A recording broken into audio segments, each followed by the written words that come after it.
so difficult to reflect on the darkest times in your life. Sometimes you gotta do that. Up. The rap mogul Sean Diddy Combs, known for dominating the stage, has now found himself facing a different kind of spotlight. Puff Daddy has officially been indicted, and he's absolutely losing his mind trying to get out of prison. Join us today as we dive into the nitty-gritty details of what's got P Diddy collapsing in court. 1. Diddy's insane plea. Right outside the home of Sean Diddy Combs. And I want to direct your attention to what you're seeing left of frame to get a sense of how long we anticipate federal investigators to be here. So that light gray van you see on the left, that is the Command Control Center for Homeland Security Investigations. Diddy is doing everything he can to dodge a night in jail. After his arrest, his lawyers threw down a jaw-dropping $50 million bail package, hoping it would be enough to spring him free. And get this, it wasn't just the cash. The proposal had Diddy, his mom, and other family members signing off. Plus, he agreed to be stuck at home, hand over his passport, take weekly drug tests, and even keep a visitor log every single night for the court. But wait, there's more. Diddy also put his $48 million Miami mansion on the line, his private jet, and his kids' passports, all for the chance to spend his nights outside jail. And get this, he promised he's strictly going to make sure no ladies are allowed to see him, except for his mom, daughters, and their moms, of course. Even with all these wild terms, the judge wasn't buying it. Why? The police were worried that Diddy might try to mess with witnesses or interfere with the case. So, despite the flashy offer, the $50 million bail was flat out rejected, leaving Diddy stuck behind bars for now. Like and subscribe right now and you'll have amazing luck for the rest of the week. 2. Hell on Earth. From his $48 million Miami mansion to hell on earth where chaos reigns. Just some of the words used to describe the Metropolitan Detention Center where Sean Diddy Combs is now being held without bail after pleading not guilty to sex trafficking and racketeering charges. You're probably wondering what it is that's got Diddy squirming in his cell, itching to go back home. Well, the thing is, he's found himself in one of the worst detention centers America has to offer, the Metropolitan Detention Center in Brooklyn. This is a facility with a horrible history. There's rampant violence, staff shortages that lead to more brawls, and conditions that are so abysmal that multiple inmates have actually lost their lives because of them. There's 1,200 criminals jam-packed into this tiny space, so safety is a major concern. Recent incidents have further ruined the jail's reputation. In June of this year, a detainee was fatally stabbed, and in the following month, another lost his life in a violent fight.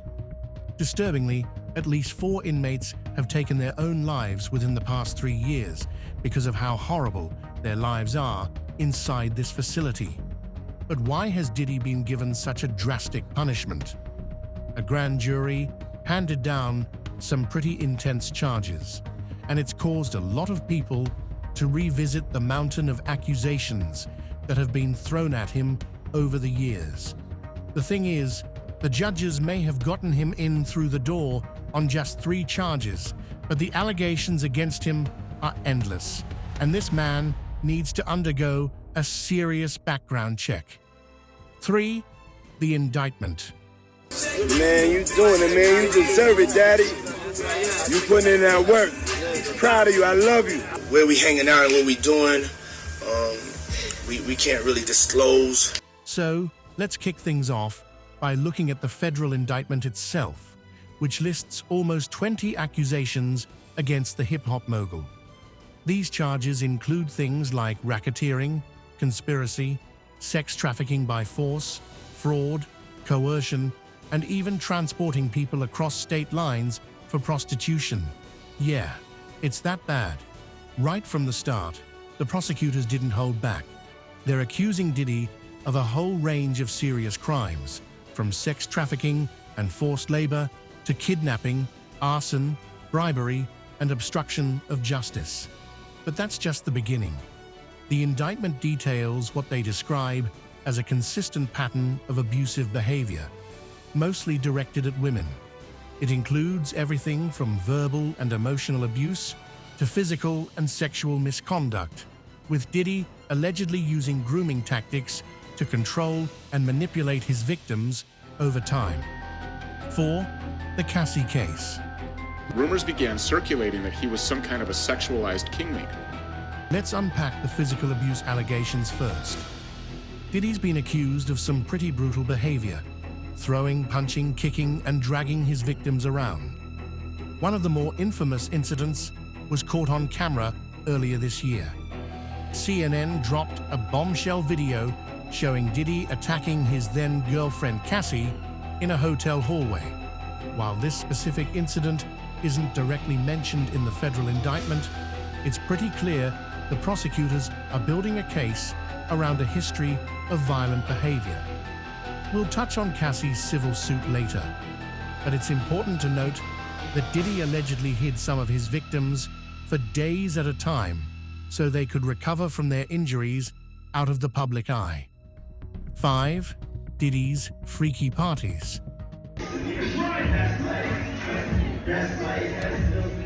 Federal prosecutors are also accusing Diddy of running what they're calling freak-offs, which, from the sound of it, were wild and disturbing sex parties. He's said to have arranged these events, directing the whole thing like some twisted movie. The indictment alleges Diddy forced victims to take part in these sessions, which involved everything from using drugs to having sex with prostitutes and minors that were brought in by the bus full. Most of the time, the victims didn't even know they were being recorded while this was going down. If you're wondering why he did it, just take a second to think about the fact that all of the people on tape were super powerful Hollywood stars or government officials. It was all for blackmail. 6. Guns all around. Like, how do you call a witness to testify against your comrade? And as if that weren't enough, Diddy allegedly made his victims carry illegal firearms, using coercion and enlisting the help of his associates to make it happen. He invited me to some event where I brought my friend with me, and my friend started dating Uncle Paulie at that time, which was the head of security. That was back at that time. I don't know if he's still working there or not, but he was around for many, many, many years. These associates, according to the indictment, played a big role in keeping Diddy's world running. They would help organize these freak-offs, booking hotel rooms and making sure all the supplies were there, like baby oil and other essentials. They were also in charge of finding sex workers and making sure that after the parties, both Diddy and the victims had IVs to recover from the physical toll and the drugs they had used. The indictment goes on to claim that Diddy and his crew transported these sex workers across state lines, sometimes even internationally. Don't believe us? Listen to the testimony of just one of his sex worker and drug suppliers. Yeah, and he has a lot of power, right? And he bought a media company, so he has just, and he has these videos of all these influential people. 7. The Jane Doe case. One case that stands out involves a survivor who is being referred to as Jane Doe. Back in 2003, Diddy allegedly flew Jane Doe from Michigan to New York on his private jet. Once in New York, the indictment claims that Diddy drugged and assaulted her when she was only 17. Jane Doe's civil lawsuit, filed in 2023, includes photos of her with Diddy in his studio, adding credibility to her claims. After the alleged assault, Jane Doe says Diddy sent her back to the Midwest. 8. Another woman. The internal pain after being sexually assaulted has been incredibly deep and hard to put into words. This isn't the only instance of Diddy being accused of sexual misconduct. Another woman, Liza Gardner, filed a lawsuit claiming that Diddy assaulted her in New York in 1990. According to Gardner, she met Diddy at a party, and later that night, after he had given her alcohol, he allegedly attacked her at an after-party. And if that wasn't horrifying enough, Gardner says another man also assaulted her, and both men assaulted her friend as well. 9. Yup, there's more. Now here's where things start to sound eerily familiar. Another woman, Dickerson Neil, alleges that Diddy forced himself on her in 1991, also in New York. Her claims echo the accusations made in the federal indictment, with Neil stating that Diddy recorded the assault without her consent. On top of that, Neil accuses Diddy of showing the tape to multiple people, turning her into a victim of revenge porn. All three of these women, Jane Doe, Liza Gardner, and Dickerson Neil, filed civil lawsuits against Diddy last November under New York's Survivors Act, which allows victims of sex crimes to bring lawsuits even if the statute of limitations has expired. 10. Cassie's lawsuit. I will advocate for you. Because, see, I know something that a lot of people don't know. I know that you and Kim Porter had a sit-down right before she left us. But perhaps the most explosive lawsuit came from none other than Cassandra Ventura, better known as the famous Cassie. She was Diddy's ex-girlfriend and a well-known singer. Cassie's lawsuit opened up a whole new level of accusations against Diddy, shedding light on some truly shocking details. Cassie's lawsuit, which was filed around the same time, includes allegations that Diddy made her hold his gun in her purse on at least 2 different occasions. According to the lawsuit, there was no real reason for him to do this, other than to remind her of how violent and dangerous he could be. The lawsuit also alleges that Diddy forced Cassie into a number of situations that were emotionally and physically abusive, all in an effort to exert control over her. 11. A history of grooming. As we look back at these lawsuits, it's clear that Diddy's alleged behavior has followed a similar pattern over the years. From manipulating and grooming his victims to violent assaults and intimidation, the accusations paint a deeply troubling picture. And while Diddy has of course denied these allegations, the sheer number of people coming forward with similar stories is hard to ignore. Whether these allegations will hold up in court remains to be seen, but one thing is certain: Diddy is facing some serious legal battles ahead. With the federal indictment hanging over his head and multiple civil lawsuits piling up, it's clear that the fallout from these accusations is far from over. 12. Cassie reveals more. Cassie didn't just drop gun-related accusations, there's so much more to her story. In her 35-page lawsuit, she revealed some truly disturbing claims. She said Diddy would beat her so badly that she had to escape and lay low in hotels for days until the bruises faded. And that's not all. Cassie also accused him of forcing her into having sexual encounters with prostitutes and even recording it. To top it off, she said Diddy got so jealous when she started flirting with rapper Kid Cudi around 2011 that by 2012, he actually told her he planned to blow up Kid Cudi's car. And believe it or not, soon after, Kid Cudi's car mysteriously exploded in his driveway. Talk about chilling. 13. Lil Rods lawsuit. Where one lawsuit is settled with so much money, another one is just around the corner. The bombshells in Cassie's lawsuit were just the start. A few months later, another lawsuit hit the courts, this time filed by Rodney Jones, also known as the producer Lil Rod. He started working with Diddy in 2022 on his Love album project. But according to Lil Rod, things turned ugly fast. He claims that Diddy assaulted him, repeatedly groping him inappropriately without his consent. Lil Rod also said that Diddy and his team tried to groom him into engaging in sexual activities with men, even though he's straight. Like Cassie, he claims that Diddy forced him into having sex with prostitutes and even drugged him to make him comply. All of this for Diddy's own enjoyment. 14. A much bigger operation.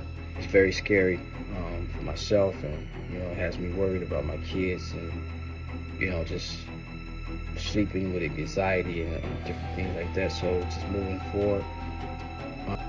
On top of these allegations of sexual assault, Lil Rod's lawsuit painted an even darker picture. He accused Diddy of running a gun and drug trafficking ring. Apparently, Diddy was all about keeping things on film, and Lil Rod claims there are hundreds of hours of footage and recordings of Diddy's crew and guests getting into some seriously illegal stuff.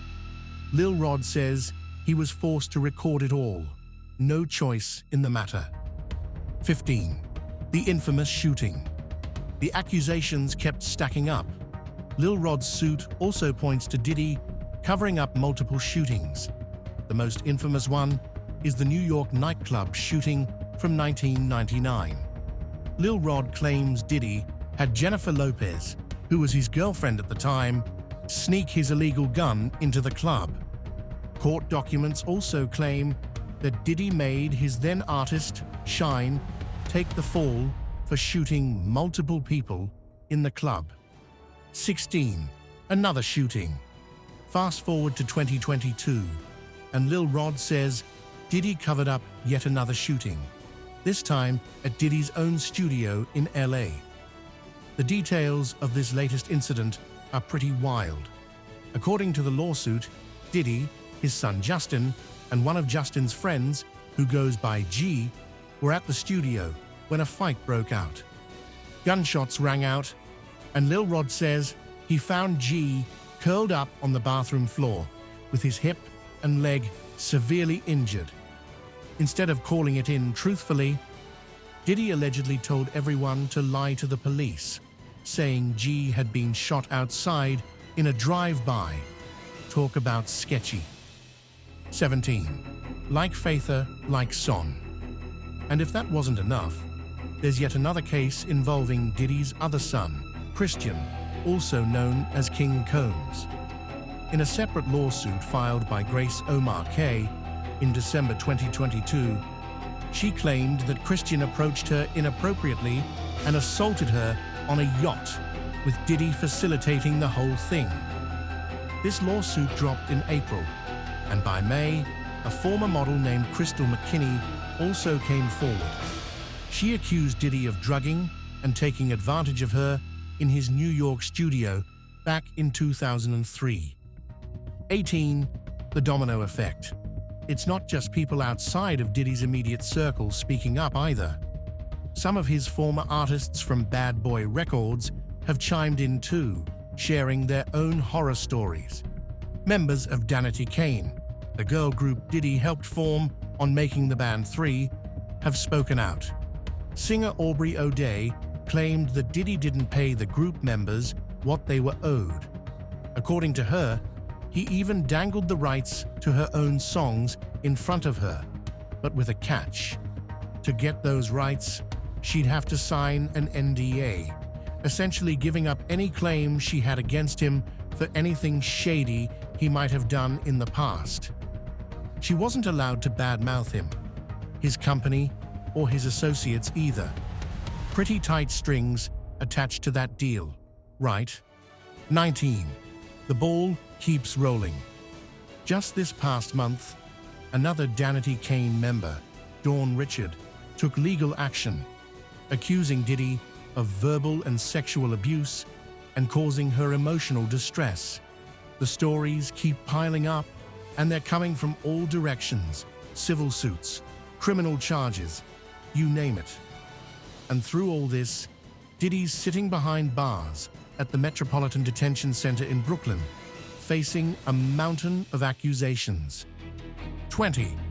What's Diddy up against? But let's circle back to the big legal picture. If you take a look at the indictment, you'd be surprised how slim it is. Just 3 charges laid out in a mere 14 pages.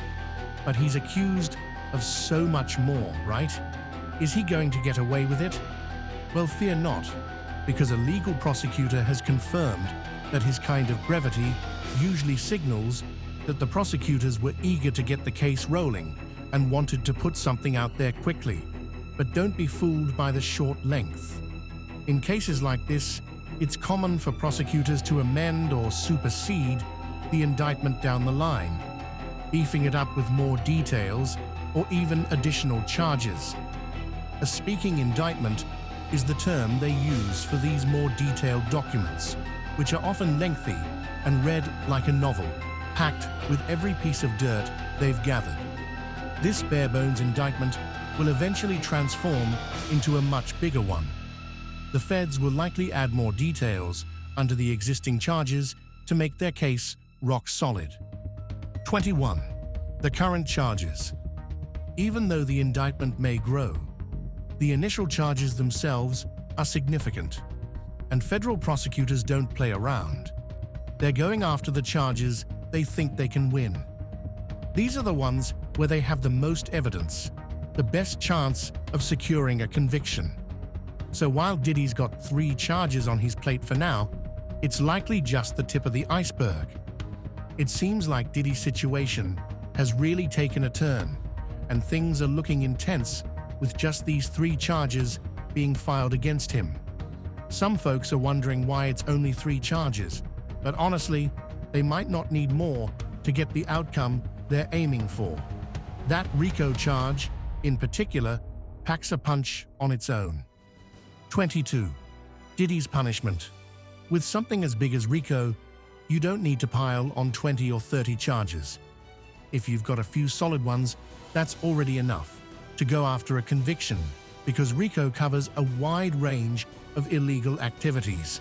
So even though the number of charges seems small, don't let that fool you. What they have is substantial enough to lead to serious consequences if Diddy gets convicted.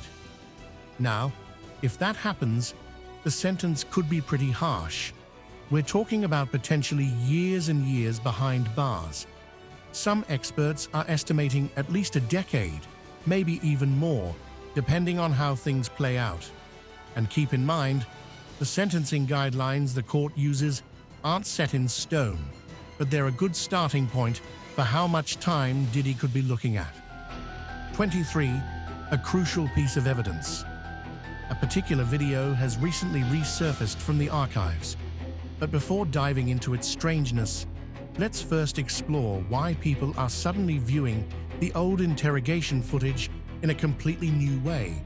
The story centers on Jonathan Oddie, who grabbed headlines in 2018 for all the wrong reasons. Oddie allegedly showed up at Trump National Doral, Miami, one of former President Donald Trump's hotels, and went on a destructive rampage. Picture this. It's the dead of night, and Oddie walks into the hotel, opens fire, and even targets the chandelier in the lobby. But the bizarre part, he then draped a large American flag over the front desk. By the time Miami police arrived, chaos was in full swing. After a shootout, Oddie was shot in the leg, tried to hide, but was eventually apprehended and taken into custody. Now, he's facing a series of charges, including attempted murder, armed burglary, and grand theft. You might wonder, what does this have to do with Diddy? And that's where things take an even stranger turn. Following his release from the hospital, Oddie was interrogated by the police, and that's when the story gets even more intriguing. 24. A strange interrogation. During the interrogation, Oddie kept asking to talk to the FBI, CIA, and Secret Service, saying he had important info for them. Then, out of nowhere, he started mentioning Sean Combs. How does a guy who just shot up a hotel have any link to one of the biggest names in music? This is where things get weird. What Oddie said in that 2018 interview sounded crazy at first, but with the recent accusations against Diddy, people are starting to take a second look. Oddie goes on about different conspiracy theories that might make you roll your eyes, but then he claims that Diddy is part of a secret society called the Boule, which he says is like the Illuminati, but for black people. Just to be clear, the Boule is real, but it's actually Sigma Pi Phi, a historically black fraternity founded in 1904, not some secret Illuminati-type group pulling the strings. 25. Diddy's sex slave. Things take an even darker turn when Oddie claims that Diddy had used him as a sex slave and that he was involved in more than a dozen encounters, all allegedly arranged by Diddy, who planned everything in great detail. According to Oddie, Diddy would even give specific instructions on what to do with Cassie.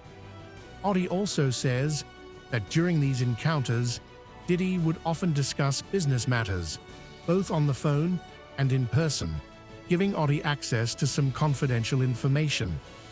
He claims that throughout his time with Diddy and Cassie, he was nothing more than a pawn in their disturbing world of power and control. Now, here's where the timeline gets even more intriguing. Oddie's interview took place in 2018, well before Cassie's civil lawsuit against Diddy came to light last November. That lawsuit, by the way, sparked the federal criminal investigation that's currently unfolding. 26. The police weighs in. Retired NYPD Detective Tom Smith offered some insight into how police handle interviews with people like Oddie, who seem to be rambling about conspiracies. According to Smith, the key is to listen more than speak. In situations like Oddie's, individuals often reveal a mix of truth, half-truths, and fiction. But as Smith notes, you can't just dismiss everything, no matter how strange it sounds. You have to sift through the details and see if anything can be corroborated later. 27. What now? So what's going to happen to those civil suits now that Diddy's behind bars? Do they just stop? What usually happens in cases like this is that the civil attorneys tend to hold off for a bit and wait to see what comes out of the criminal case. That's because the evidence revealed in criminal proceedings can be a goldmine for civil suits. For example, if Diddy ends up testifying in the criminal case, which is unlikely but possible, anything he says could be used later in the civil case. If there are any contradictions in his statements between the two, it can be used against him, essentially calling him out for saying one thing in one trial and something different in another. So, while the civil cases may be on pause for now, they're far from over. The criminal case takes priority, and once that's resolved, whether through a guilty plea, a not guilty verdict, a trial, or even a mistrial, the civil cases will likely pick up again. 28. Guilty or not guilty? After Diddy was arrested, he quickly pleaded not guilty to the federal charges. His legal team put out a statement saying, "Diddy is a music icon, a self-made entrepreneur, a devoted father, and someone who's dedicated his life to giving back to the black community. Sure, he's not perfect, but he's no criminal. Throughout this investigation, he's cooperated fully and even relocated to New York ahead of the charges, knowing they were coming. We ask everyone to withhold judgment until all the facts are out. Diddy is an innocent man and is ready to clear his name in court." Do you believe any of that? This is just a glimpse of the tens of shocking allegations against Diddy. We'll have to see how this unfolds in court, but it's clear this case is far from over. Do you think he's going to make it out of this one?